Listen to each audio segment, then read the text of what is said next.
Parlamentario Vox tiene la palabra el señor Salva. Sí, muchísimas gracias. Ante todo, quisiera desde aquí dar un apoyo y un saludo y un abrazo a la agente Estefanía, Policía Nacional, que la semana pasada en un calabozo, vigilando a unos internos, fue brutalmente agredida, partiéndole literalmente la cara y los dientes por un inmigrante. Desde aquí un abrazo y nuestro apoyo. Bueno, este tema a mí es un tema que me apasiona. Entonces, he hablado de todo, he escrito mucho, pero no voy a leer. ¿Qué pasa con los profesionales de la enfermería? Pues mirad, en España hay una gran diferencia, como aquí ya la señoría del PP lo ha dicho, entre las distintas comunidades autónomas hay una diferencia enorme por el mismo trabajo. Y encima, no solo esto, sino que a los profesionales sanitarios, se les exige el idioma cooficial para poder trabajar, con lo cual es el colmo. O sea, a pesar de los 6 años de medicina, 5 de especialidad y tal y cual, aquí hay unas diferencias enormes entre las comunidades autónomas. Diferencia no solo de las retribuciones, sino también de las horas de guardia. Y después también, ya que se ha hablado de la marcha de profesionales de la sanidad, sobre todo de médicos y enfermeras, a la Unión Europea, aquí yo pongo la diferencia salarial que hay entre distintos países de la Unión Europea, que en España, cuando un especialista acaba, gana lo mismo que la niñera de los Iglesias. Y entonces, en distintos países de la Unión Europea, aparte de que a los médicos se les considera más, hombre, pues la diferencia salarial es notable, o sea, duplicándose en muchísimos de los casos. Después también, ya que no pensaba decirlo, pero bueno, nosotros ya propusimos desde el principio de la pandemia que se aumentase un 30% a todos del salario a todos los profesionales sanitarios, siendo los médicos los que más muertos han puesto encima de la mesa. Pasamos de los 100 y pico. Otra cosa también que puedo decir, que la pérdida del poder adquisitivo desde 2009 puede superar el 25%, y eso lo he padecido yo personalmente. Vamos a ver, y después también la señoría de Unidas Podemos, lo que no ha dicho una cosa que, por ejemplo, que ha atacado personalmente a un jefe de servicio sin poder defenderse, y entonces ha hablado de que los médicos duplicamos nuestro trabajo. Yo lo he hecho durante muchísimos años. Entonces, ¿qué pasa? Pues ¿por qué se duplica el trabajo? Por lo mal que se paga. Si una persona tiene que trabajar en exclusividad, lo que hay que hacer es pagarle bien. Y yo después de esto, ya lo he dicho casi todo, y después también lo que quiero decir con esto es que, o una de dos, o nos ponemos las pilas, sea el Consejo Interterritorial, sea lo que sea, si un MIR nos cuesta a nosotros 200.000 euros y hay 20.000 licenciados en medicina con especialidad. Se le ha acabado el tiempo. Vaya hombre, pues si multiplican 200.000 por 20.000, la cifra que sale es un auténtico escándalo, sin decir los 75.000 profesionales de la enfermería. Y muchas gracias. Vox tiene la palabra la señora Jara. Gracias, presidenta. El objetivo de cualquier industria, entre ellas la farmacéutica, está en obtener unos beneficios del producto que trabaja. En el año 2019, la industria farmacéutica invirtió en I+D 1.211 millones de euros, distribuidos en 320 empresas, que da empleo directo e indirecto a muchos miles de españoles. Es la cuarta industria en España. Si el Gobierno la ataca, se marcharán a países más benévolos con ellas y dejarán un rastro de paro.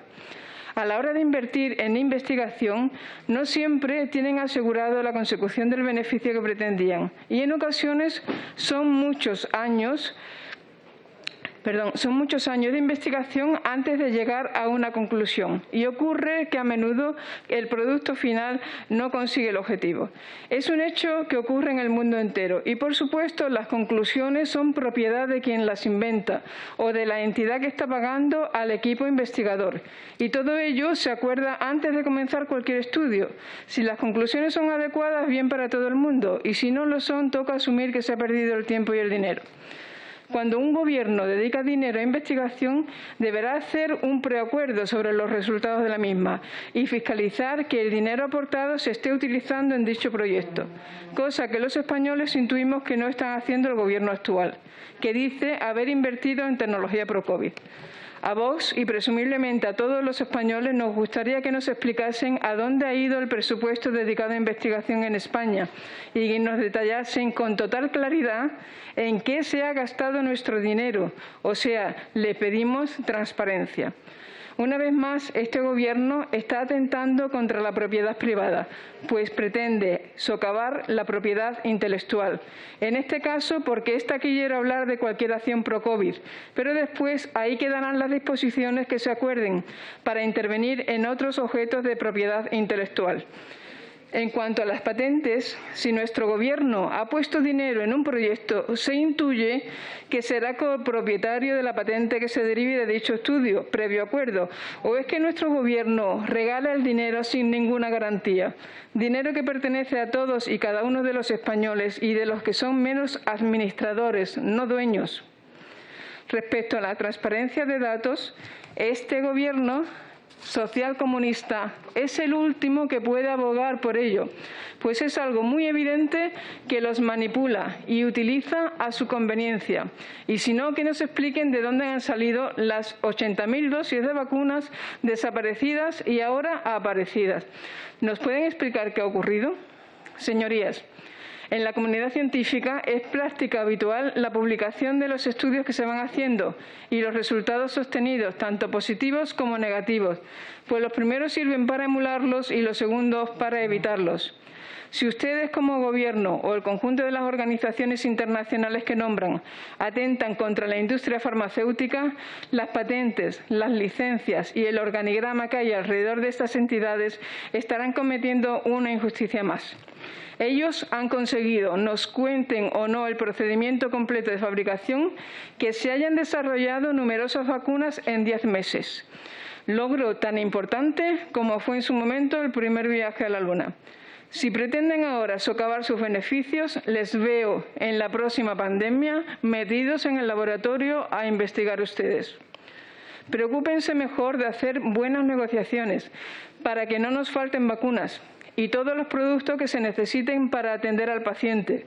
Consigan un precio justo, sálganse de la Unión Europea y compren como país soberano. Los acuerdos firmados por la Comisión Europea, finalizo, señora. Tengan en cuenta que la Unión Europea ha exportado 80 millones de vacunas, mientras que ha distribuido en sus países 112 millones de vacunas. Algo inaudito mientras todos sus países no estén abastecidos. Y por último, retiren los impuestos con lo que están gravando todos los medicamentos y productos de autoprotección, como las mascarillas, que nos vemos obligados a utilizar en esta pandemia. Votaremos no a esta PNL. Gracias. Por el Grupo Parlamentario Vox tiene la palabra el señor Rodríguez Almeida. Muchas gracias, señora Presidente. Bueno, se ha nombrado desde el Grupo Parlamentario Popular la vergüenza que supone el impuesto que grava las mascarillas. Aprovecho para recordar que el Grupo Parlamentario Vox ha pedido que sea el Estado quien financie las mascarillas que el Estado obliga a usar y que suponen la mejor medida preventiva hasta la administración de la vacuna. Señorías del Grupo Parlamentario Socialista, desde el Grupo Parlamentario Vox compartimos su preocupación por los derechos de consumidores y de sus asociaciones. Se trata de una iniciativa muy bonita, desde su exposición de motivos hasta las últimas peticiones. Personalmente, me cuesta entender, como persona recién llegada a la política, que los partidos que forman parte del Gobierno presenten proposiciones no de ley instando al Gobierno a hacer algo. Supongo que es una ficción necesaria para aparentar ser una auténtica democracia representativa que cumple el principio de separación de poderes. Sin embargo, cada vez que se sientan a negociar el reparto de los miembros del órgano de gobierno del Poder Judicial, esa apariencia se diluye. En su iniciativa merece una mención especial la segunda petición de la iniciativa, que comienza con las siguientes palabras: exigir el cumplimiento efectivo del mandato legal. Señorías del PSOE, ¿han olvidado quiénes gobiernan en España? Por si lo han olvidado, les recuerdo que el PSOE es el principal partido del Gobierno. Quizás no hayan caído en la cuenta al redactar la iniciativa que exigir al Gobierno que cumpla la ley es propio de la oposición cuando no se cumple. O quizás han asumido que este Gobierno, además de haber mentido a sus electores, también están engañando a su propio partido. Les animo a dejar de escribir poesía de género utópico comunista y a descender a la prosa que necesitan los trabajadores que han abandonado. Solo querían a los trabajadores para llegar al poder y enriquecerse y colocar a los miembros del partido. Ahora, como le decía Hugo Chávez a uno de sus antiguos generales, se trata de mantenerlos pobres, pero con esperanza. Si dejasen de ser pobres, dejarían de votarles. El presidente Sánchez ha traído la involución del PSOE a la época anterior a 1979. ¿Lo recuerdan? Aquel Congreso Extraordinario de septiembre, han vuelto a abrazar el marxismo para mantenerse en el poder. Serán los trabajadores que ya han advertido el engaño y están pagando sus consecuencias los que les harán pagar por su traición. Muchas gracias. Gracias, presidenta. Actualmente, uno de los objetivos en la política sanitaria es dirigir a la población hacia el consumo de una dieta saludable. A priori, el etiquetado frontal es una buena herramienta para ayudar a los consumidores a realizar una compra saludable. Pero para que sea útil debe ser fácilmente comprensible, neutral y adaptado a los hábitos alimentarios y a las guías alimentarias de la población a la que va dirigido. Nutri-Score es un etiquetado frontal de perfil nutricional global que se focaliza en la cantidad de calorías, azúcares, sodio y grasas saturadas, pero que no distingue entre calidades de los alimentos. Este etiquetado frontal muestra 5 colores y 5 letras. Se basa en la atribución de puntos positivos y o negativos en función del contenido de energía, azúcares, grasas saturadas, sodio, proteína, fibra y del porcentaje global de frutas, verduras, legumbres, frutos secos y de aceite de oliva, colza y nuez. El color verde oscuro y la letra A identifican, según Nutri-Score, los alimentos que reúnen unos parámetros determinados más saludables. Y los puntos rojos y la letra E reúnen otros de menor calidad nutricional. Entre los elementos considerados como favorables encontramos proteínas y fibras y porcentaje global de frutas, verduras, legumbres, frutos secos, etc. Grasas saturadas y sodio. Este etiquetado creemos que presenta áreas de mejora que pueden ayudar a evitar la confusión en el consumidor. En este sentido, es importante resaltar la mala calificación que reciben algunos alimentos tradicionales del patrón de dieta mediterránea, característica de la población española, como es el aceite de oliva, que aunque es verdad que aporta 900 calorías por 100 centímetros cúbicos, son grasas saludables por no presentar ácidos grasos saturados si se consume de forma moderada. En la calificación Nutri-Score aparece como un alimento penalizado. Como ya hemos indicado, uno de los objetivos que debe cumplir el etiquetado frontal es enfocar la compra de la población hacia un patrón nutricional saludable, basado en los hábitos alimenticios de la población a la que va dirigido. Sin embargo, creemos que tal como se presenta actualmente Nutri-Score no contribuye a mantener la dieta mediterránea en nuestra población, basada en un consumo equilibrado, variado y moderado de alimentos. Por todo lo expuesto, estamos a favor de esta PNL, pero creemos que se vería beneficiada de la siguiente enmienda. Donde pone posponer, creemos conveniente poner retirar, por los siguientes motivos. Nutri-Score no es una herramienta de etiquetado nutricional adecuada para la población española, porque el algoritmo Nutri-Score no es claro, ya que está calculado sobre porcentajes de determinados nutrientes y valora la presencia de algunos nutrientes cuantitativamente sobre 100 gramos o 100 mililitros, sin considerar la porción ni la frecuencia de consumo. Evalúa los alimentos y bebidas con criterios distintos. No considera el grado de procesamiento de los alimentos y en este sentido no es adecuado en alimentos simples. En el caso de algunos alimentos utilizados en pequeñas cantidades o a modo de aderezo, un análisis nutricional debería considerar los platos de los que forma parte. No distingue la calidad y procedencia de la proteína de los diferentes alimentos. No diferencia la cantidad y calidad de la grasa presente, ácidos grasos monoinsaturados y poliinsaturados. No considera el valor esencial de minerales, vitaminas ni de otros compuestos bioactivos con funciones fisiológicas imprescindibles para nuestra nutrición. Ni tiene en cuenta las circunstancias subjetivas del consumidor, edad y necesidades específicas. Y, por último, no se adapta a la dieta mediterránea, declarada Patrimonio Cultural Inmaterial de la Humanidad por la UNESCO. Muchas gracias. Sí, muchísimas gracias. Esta PLN nos parece un ataque a la colaboración privada con la pública o pública con la privada. Nosotros tenemos que decir que estamos absolutamente a favor de fortalecer el sistema público de sanidad, sobre todo, que yo he trabajado un montón de años. Pues bien, señorías de Podemos, ustedes hasta 6 veces en esta PLN no nombran la palabra privatización o privatizaciones. Si no hubiera sido por la privada, en esa pandemia, el año 2020, hubiera sido un auténtico desastre, porque es una cosa que no era esperada, aunque nosotros ya advertimos lo que había que haber hecho al principio. Y esto hubiera sido, sin la privada, un caos. Es decir, no hubiera quedado más remedio que poner tiendas de campaña tipo Chimo Puig, que se las llevó el viento. En una de sus frases dice textualmente: tenemos una oportunidad histórica para deshacer esas políticas de recortes que hoy se contabilizan con el número de fallecidos. Para decir semejante falacia, habiendo tenido a su anterior vicepresidente como responsables de las residencias de mayores con aproximadamente unos 30.000 fallecidos del inicio de la pandemia, sin asumir responsabilidad política de ningún tipo, ni habiendo ido a visitar a ninguna de ellas. Hablan también de privatización de servicios esenciales. Bueno, pues si no hubiera sido por la sanidad privada, 451 clínicas privadas que hay en España, hubiera sido imposible absorber la cantidad de pacientes de patología normal y de COVID.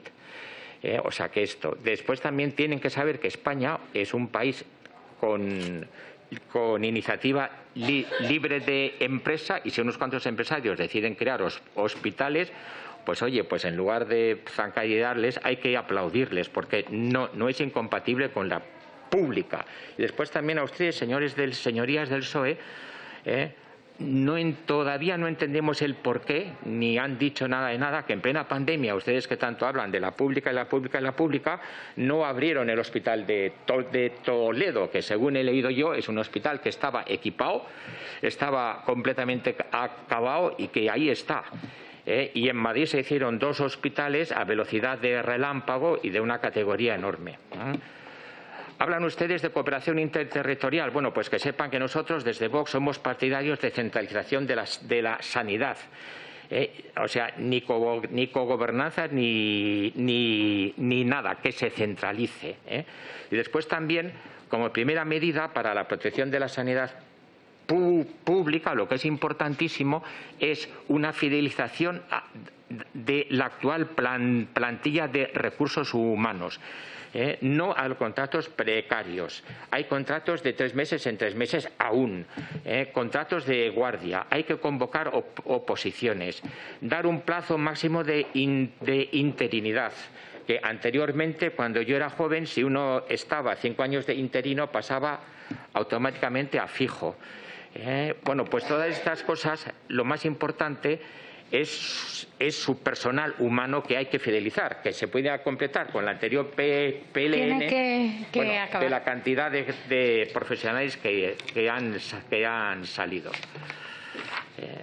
Bueno, pues y después también, y ya acabo, como prioridad absoluta sería plantearnos la primaria, una potenciación y una reforma de la primaria, que yo lo dejo caer aquí, como el sistema inglés. Y muchas gracias. El Grupo Parlamentario Vox tiene la palabra la señora Jara.